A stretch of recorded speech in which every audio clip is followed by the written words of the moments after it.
নমস্কার বন্ধুরা, বাঙালির ঘরকন্যায় সকলকে স্বাগত। অনেকেই আছেন যারা আটা বা ময়দা খেতে পারেন না, নানান রকম সমস্যা হয়, অ্যাসিডিটি হয়। তাদের জন্য আমি নিয়ে এসেছি জোয়ারের আটার রুটি। এটা আমি যে পদ্ধতিতে করছি সেই পদ্ধতিতে যদি আপনারা তৈরি করেন তাহলে একটা রুটিও ফাটবে না এবং প্রত্যেকটা পারফেক্ট তৈরি হবে। আমি এই আটাটা অনলাইন থেকে কিনেছি। 2 কেজি আটার দাম নিয়েছে 460 টাকা। আপনারা যে কোনো অনলাইনের থেকে আপনারা কিনে নিতে পারেন। দেখুন প্রত্যেকটা রুটি কেমন সুন্দরভাবে ফুলছে। তাহলে চলুন এবার দেখে নেওয়া যাক আমি কিভাবে এই রুটিটাকে বানিয়েছি আর এর সঙ্গে কি নেব। আমি এই কাপের 2 কাপ জোয়ারের আটা নিয়েছি।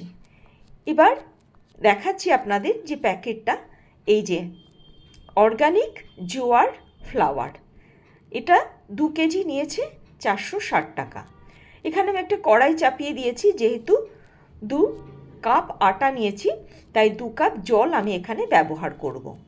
2 কাপ জলটা নিয়ে তার মধ্যে আমি দিয়ে দেব সামান্য পরিমাণে সল্ট রক, আর দিয়ে দেব সামান্য পরিমাণে ঘি। এবার এইটা দিয়ে খুব ভালো করে মিশিয়ে নিতে হবে। মিশিয়ে নেওয়ার পর যখন জলটা ফুটে উঠবে তখন ওই আটাটা এর মধ্যে দিয়ে খুব ভালো করে কড়াইয়ের মধ্যে এটাকে নাড়াচাড়া করে নিতে হবে। যখন কড়াইয়ের মধ্যে নাড়বেন তখন একটু খেয়াল করবেন, কিছুটা অংশ নিচে লেগে যাবে, তার জন্য চিন্তা নেই, কিন্তু এইভাবে নাড়াচাড়া করে ওপর নিচ করে জলের সঙ্গে পুরো আটাটাকে একদম মাখিয়ে নিতে হবে। এটা বেশিক্ষণ সময় লাগে না। আমার গ্যাসটা এখন লো ফ্লেমে আছে। এইভাবে নাড়াচাড়া করে আমি পুরো আটাটাকে জলের সঙ্গে মিশিয়ে নিচ্ছি। দেখুন পুরোটা আমার মেশানো হয়ে গেছে। এবার আমি গ্যাসটাকে অফ করে দেব, দিয়ে এটাকে ঢাকা দিয়ে 5 মিনিটের জন্য রেখে দেব, কারণ এটা ভীষণ গরম, একটু ঠান্ডা করতে হবে। যখন একটু ঠান্ডা হবে তখন আমি একটা পাত্রের মধ্যে এটাকে ঢেলে নিচ্ছি। এবার এই আটাটাকে উষ্ণ গরম অবস্থায় খুব ভালো করে মাখতে হবে। যত সুন্দর করে মাখতে পারবেন তত কিন্তু আটাটা স্মুথ হবে। অর্থাৎ অন্তত 7 থেকে 8 মিনিট ঠিক এইভাবে হাত দিয়ে দোলে দোলে এটাকে মাখতে হবে। এটা একটু ধৈর্যের কাজ, কিন্তু এতে যেমন পুষ্টিকর তেমনি স্বাস্থ্যকর তেমনি টেস্টি। আমি সামান্য একটু ঘি দিয়ে দিলাম, আপনারা চাইলে ঘিটাকে নাও দিতে পারেন। ঘিটা দিলে খুব স্মুথ হয় আটাটা। আবারও খুব ভালো করে এইভাবে আমি দোলে দোলে মেখে নেব আটাটা। দেখুন কত সুন্দরভাবে মাখা হচ্ছে।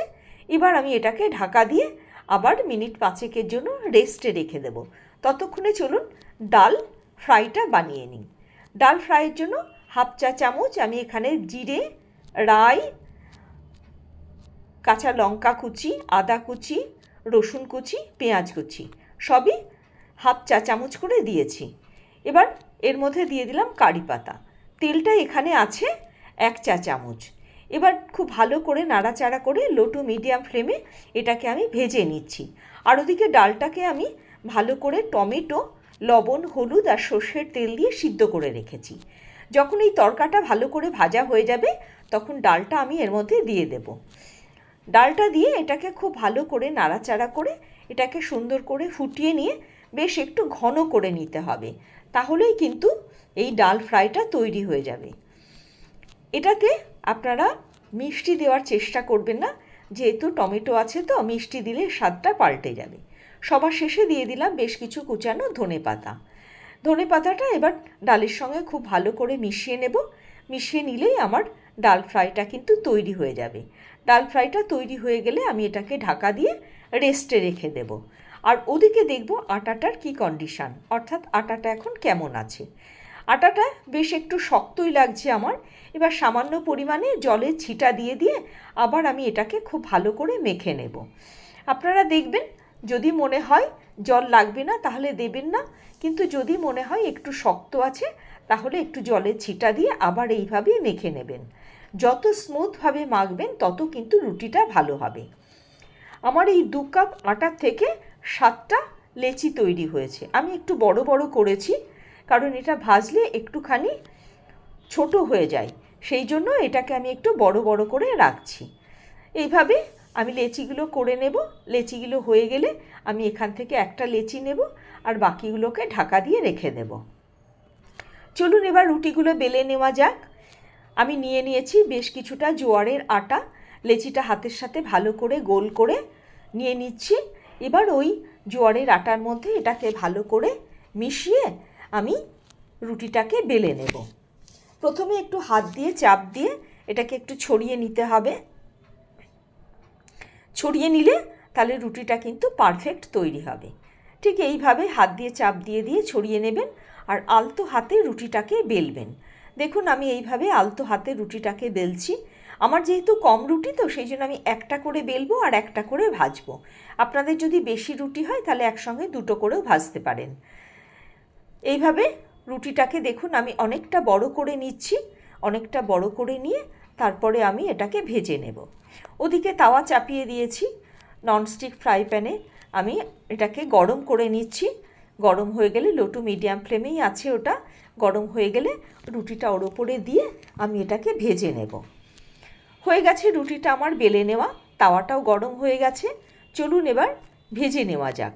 একটা পিঠ যখন একটু ভাজা হবে অর্থাৎ কালারটা চেঞ্জ হবে তখন আমি এটাকে উল্টে দেব। দেখুন কালারটা চেঞ্জ হয়ে গেছে। এবার উল্টে দিয়েছি। এটা কিন্তু স্বাভাবিকভাবেই ফুলতে শুরু করবে। তারপর আমি খুন্তি দিয়ে একটুখানি আস্তে করে চাপ দিয়ে দিচ্ছি। তাহলে পরে এয়ারটা সব দিকে সমানভাবে ছড়িয়ে যাবে। পুরো রুটিটাই কিন্তু ফুলে উঠবে। একদম পুরো ফুটবলের মতো গোল হয়ে ফুলে উঠবে। একটুও ছিঁড়বে না, একটুও ভাঙবে না। দেখুন কত সুন্দর হয়েছে। আমি আরও একটা আপনাদের দেখাচ্ছি, থিকনেসটাও দেখাচ্ছি কেমনভাবে। দেখুন খুব মোটাও না, খুব পাতলাও না। এইভাবে আবারও একটা রুটি আমি দিয়ে দিচ্ছি। রুটিটাকে আবারও এক পিঠ ভাজা হয়ে গেলে উল্টে দেব। উল্টে দিয়ে আর এক পিঠটা একটু ভেজে নেব। এটা ভাজতে ভাজতেই কিন্তু রুটিগুলো ফুলতে শুরু করে। আপনারা চাইলে কাপড় দিয়ে চেপে চেপেও করতে পারেন, আবার খুন্তি দিয়ে চাপ দিলে পারেও কিন্তু রুটিটা খুব সুন্দর ফুলে উঠবে। দেখুন আস্তে আস্তে পুরো ফুটবলের মতো গোল হয়ে ফুলে উঠছে। প্রত্যেকটা রুটি আমার ফুলেছে ঠিক এইভাবেই। একদম পারফেক্ট রুটি হয়েছে। ঠিক এইভাবেই আস্তে আস্তে চাপ দিলে পারে প্রত্যেকটা রুটি কিন্তু একদম পুরো গোল হয়ে ফুলে উঠবে। দেখুন কত সুন্দরভাবে ফুলছে। আবারও একটা দেখাচ্ছি। দেখুন এটাও কত সুন্দর ফুলে গেছে। এবার আমি দেখাচ্ছি আপনাদের তাওয়া ছাড়া যদি মনে করেন গ্যাসের ওপরে আপনারা রুটিটাকে ফুলিয়ে নেবেন তাহলে কি করে করবেন। রুটিটাকে আমি ভেজে নিলাম, এপিঠ ওপিঠ ভালো করে ভেজে নিচ্ছি। ভাজা হয়ে গেলে দেখুন এটা এমনি ফুলে যাচ্ছে। আবারও উল্টে দিলাম। পুরোটা ভাজা হয়ে গেলে আমি এবার একটা রুটি সেকার যে ছাঁকনিগুলো সেইটা বসিয়ে দেব গ্যাসের ওপরে। এবার লো টু মিডিয়াম ফ্লেমে আমি গ্যাসটাকে রেখেছি। রুটিটা তার উপরে দিচ্ছি। দেখুন রুটিটা কেমন ফুলে গেছে। এবার আমি আবার উল্টে নেব, আর এক পিঠটাও ভালো করে ভেজে নেব। আপনারা এইভাবেও ভাজতে পারেন, আবার তাওয়ার উপরেও কিন্তু আপনারা ভেজে নিতে পারেন। রুটিগুলো কেমন নরম হয়েছে সেটাও আমি আপনাদের দেখিয়ে দিচ্ছি। প্রত্যেকটা রুটি পারফেক্ট হয়েছে। সকলকে অনেক ধন্যবাদ আমার ভিডিওটা সম্পূর্ণ দেখার জন্য। আমার ভিডিওটা যদি আপনাদের ভালো লাগে তাহলে একটা লাইক দেবেন। যদি বেশি ভালো লাগে তাহলে অবশ্যই একটা সাবস্ক্রাইব করে দেবেন। যারা ফেসবুক থেকে দেখছেন তাদেরকে অনুরোধ করব আমার পেজটাকে একটু ফলো করে দেবেন। দেখুন রুটিগুলো হাতের মুঠোর মধ্যে নিলেও কতটা নরম এবং একটু ফাটছে না বা ছিঁড়ে যাচ্ছে না। সকলে ভালো থাকবেন, সুস্থ থাকবেন। আমার ভিডিও দেখে কার কেমন লেগেছে অবশ্যই মতামত দিয়ে জানাবেন। আমি তাহলে আরও উৎসাহ পাবো নতুন নতুন ভিডিও আপনাদের সঙ্গে শেয়ার করব। আজকের ভিডিও দীর্ঘায়িত করছি না, তাহলে এখানেই শেষ করছি।